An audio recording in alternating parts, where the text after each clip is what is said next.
Procrastination: Why You Do It. What to Do About It by Jane B. Burka and Lenora M. Yuen. Book review. Hello everyone. Today I am going to review the book, Procrastination. Why You Do It. What to Do About It by Jane B. Burka and Lenora M. Yuen. Procrastination isn't a laziness issue. 1 in 4 adults tends to put things off until tomorrow. Usually it does not stem from laziness, irresponsibility, or lack of discipline. It comes from fear, emotion, lack of self-esteem, perfectionism, catastrophic thinking, and even poor upbringing. Procrastination can involve unhelpful biological factors, including genetic inheritance, an inadequate sense of time, or wishful thinking.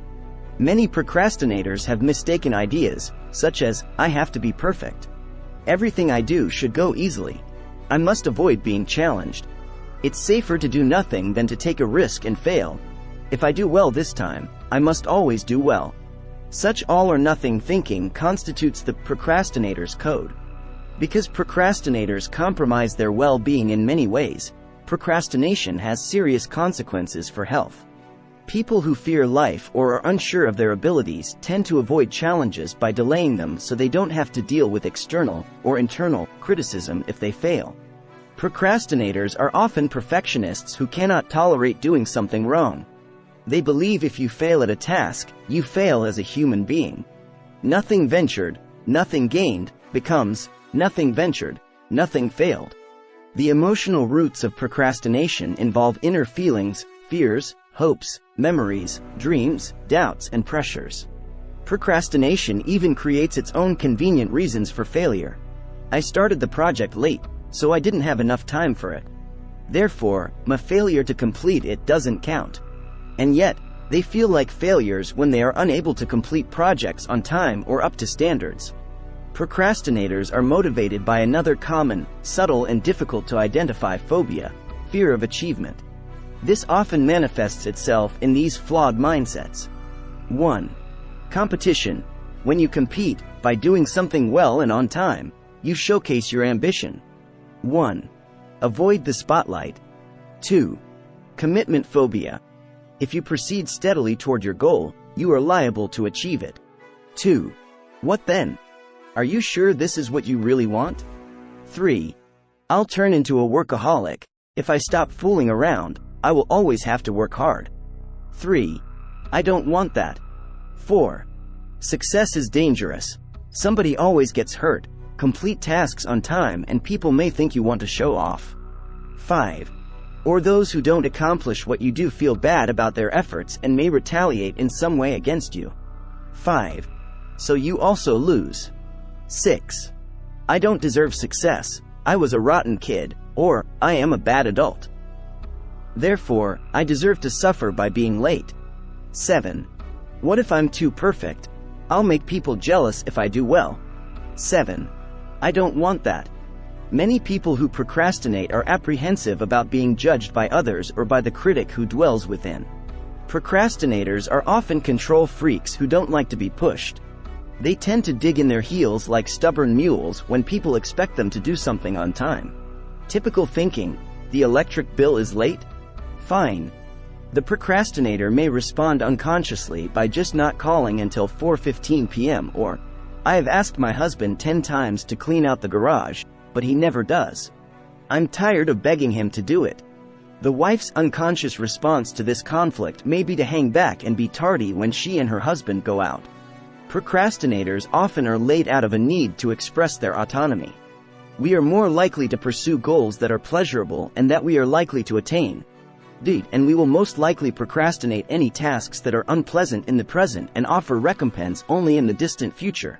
Piers Steele, psychologist. Some procrastinators exhibit their independence in relationships, including their fear of being too close or too far away, by not accomplishing things on time. The time enigma: neuroscience, emotions, and upbringing. Even for philosophers and scientists, time is not concrete. Aristotle questioned if time even exists if people are not around to mark it. For Einstein, time was a muddle in which the past, present, and future were mere illusions. Procrastinators have their own markedly different sense of time. Indeed, many procrastinators seem to regard clock time as beneath them. For some procrastinators, 7 o'clock sharp means 7:10 or 7:20 or even later. Many procrastinators engage in future discounting. People who procrastinate may suffer internal consequences, feelings that range from irritation and regret to intense self-condemnation and despair. Procrastination has a neurological component. People who suffer from attention deficit hyperactivity disorder, ADHD, depression, seasonal affective disorder, SAD, chronic stress, sleep disorders or executive dysfunction, inability to coordinate thoughts and feelings with goal-directed actions, may also be procrastinators. The brain, an ever-changing biological entity, constantly builds new neural connections and disengages old ones. If you do something repeatedly, for example, if you are always late, the brain reorganizes itself to make this neurological action your default behavior. On the contrary, if you improve your tardiness, the brain will develop new neural pathways to establish punctuality as your default mode. You have a choice. You can delay or you can act. For whatever reasons, some tracing back to childhood, many procrastinators associate painful emotions, negative thoughts or sad memories with certain tasks, so they put those chores off, even if they involve activities that most people would find pleasant and perfectly enjoyable. Your parents' influence may be partly to blame for your procrastination. As a child, did they insist that you meet unrealistically high expectations? Do you constantly feel burdened to meet such lofty standards today? If so, do you assume the burden of too many tasks and responsibilities, making it impossible to achieve everything on time? Get your ideas and plans out of your head and down in writing in a place that works for you. Or did your parents always undermine you, making you feel like a failure before you even began working toward a goal? If these feelings carry over into your adult life, they may explain why you put things off, perhaps believing deep down that you can't accomplish anything anyway. Procrastination can, in effect, be hardwired in your brain by your upbringing. Overcoming procrastination. If procrastination is a major problem in your life, you may be addressing your internal and external pressures with a flawed defense mechanism that has deep psychological roots. Most people procrastinate because of 4 primary factors. Low confidence. Choose realistic objectives that you can definitely accomplish. Task aversiveness. Just because you don't like a task doesn't make it onerous. You may fear the negative feelings tied up with the task. Deal with those emotions and you may enjoy the tasks you delayed. If not, set specific time limits to get the task done. The goal or reward is too far away. Establish work intervals for all long-range tasks and reward yourself in some way at each interval. Difficulties in self-regulation. You stand a better chance of attaining goals in a timely manner when your mind and body are relaxed. You do not have to be perfect to be of value. Give the following techniques an honest chance. Don't expect to change overnight. Change is a process, not an event. If you don't achieve what you want right away, don't give up. Try again. 1. Choose a behavioral goal. Clearly define your objectives. 1. Not, I will stop procrastinating. Instead, I will prepare the marketing report by June 1st. 2. Don't aim too high at the start. Begin with one goal at a time. 2. This goal should be minimally acceptable, not lofty, ambitious, or difficult to reach. 2. Not, I will lose 75 pounds. Rather, I will lose 2 pounds this week. 2. Be flexible. 3. Maybe 2 pounds is too ambitious. Be prepared to adjust your goals. 4. Make a public commitment. Use family, friends, and even internet support groups to commit to change. 4. Look for help and support online. 5. Optimize your chances. If your goal is to write a novel, don't try to work in a noisy lunchroom or beside a blaring TV. 5. Find a workspace that works for and not against you. 6.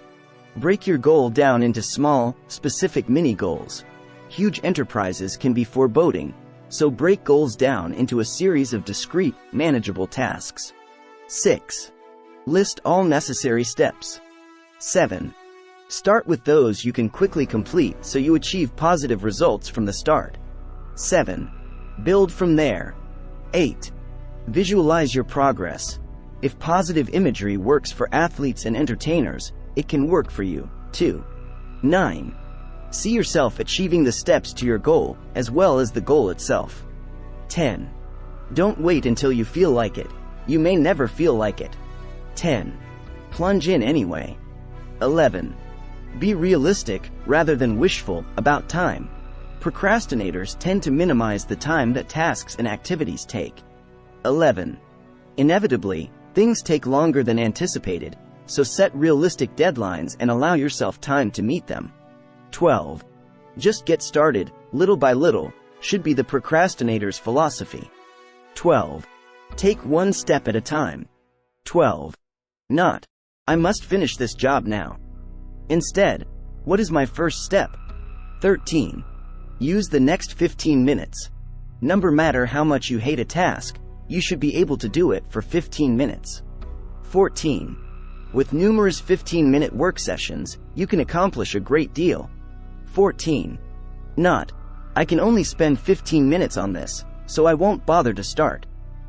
Instead, I can do something worthwhile in 15 minutes. 15. Expect setbacks. In life, things seldom go smoothly. 15. Expect roadblocks and obstacles, but don't let them stop you. 15. Keep moving forward. 16. Delegate. If someone else can do a portion of the job, assign the task out. 16. And ask yourself, is it vital to complete this task? If not, dump it. 17. Guard your time. Sometimes, it's best to say no if people ask you to do things. 18. Plan your time wisely. Don't set a goal of 30 minutes of exercise in the morning if you're not a morning person. 18. Set yourself up to achieve goals, not to fail at them. 19. Avoid excuses. Stop making excuses about never getting anything done on time. 19. Not, I am really worried, anxious and depressed, so I'm not going to work. Instead, I am exhausted, so I will work for 15 minutes, then take a quick break. 20. Reward yourself, focus on effort, not outcome. Not, I won't stop until I complete this job. Instead, I am moving ahead nicely. 20. So, I'll take a break, have a nice lunch, nap for 20 minutes and then start again. 21. Look beyond the procrastination. When you procrastinate, ask yourself why. 21. Get in touch with your feelings. 21. Feelings are often everything to procrastinators. 22. Learn what is really going on inside. 22. Not, I hate myself because I procrastinate. Instead, why do I feel the need to procrastinate right now? What is this really all about? 23. If you suffer from ADHD or executive dysfunction, keep track of your immediate tasks with visual reminders, such as post-it notes and lists. 23. Your brain works faster than others, so think like a waiter. Focus on one task, then the next. 23. Stay on track. Breaking free from procrastination. The choices you make are your own. This means that you can delay or you can act. So act, even if you feel strange or uncomfortable. Put away the procrastinator's code. Adopt a different, constructive standard, a freedom from procrastination code. Some of its most important tenets include: it is not possible to be perfect. Making an effort is a good thing. Failure is not dangerous. Challenge will help me grow. And the real failure is not living. Got everything done. Died anyway. Epitaph. Life is about taking risks. You may fail. You may do well. Whatever happens, at least you are moving gallantly ahead. No one can ask you to do more. Don't hide behind the false protection of procrastination. Put this flawed tactic aside and engage with the world around you. Make your life as relevant and meaningful as possible. Start today, not tomorrow, next week, next month or next year. Come what may, it's time to live your life fully. Takeaways. 1. Procrastination is the result of a mix of biological, emotional, and experiential factors. 2. It can stem from poor self-confidence, lack of self-esteem, or fear of failure. 3. Procrastinators often associate negative feelings with tasks they don't like. 4. Though the tasks may be benign, procrastinators avoid them to dodge their depressed feelings. 5. Most procrastinators are unrealistic about how long tasks take. 6. To avoid procrastination, break projects into discrete steps and set short-term daily goals. 7. Routinely reward yourself as you proceed from step to step. 8. Adjust your goals or deadlines if you cannot achieve your objectives in a timely manner. 9. A perfect time to do something never exists. 9. Just do it. 10. Ultimately, you are in charge of your life and your time. 10. Make a conscious choice not to procrastinate, on a task-by-task basis. Thanks for watching. Please like, share and subscribe this channel for more videos.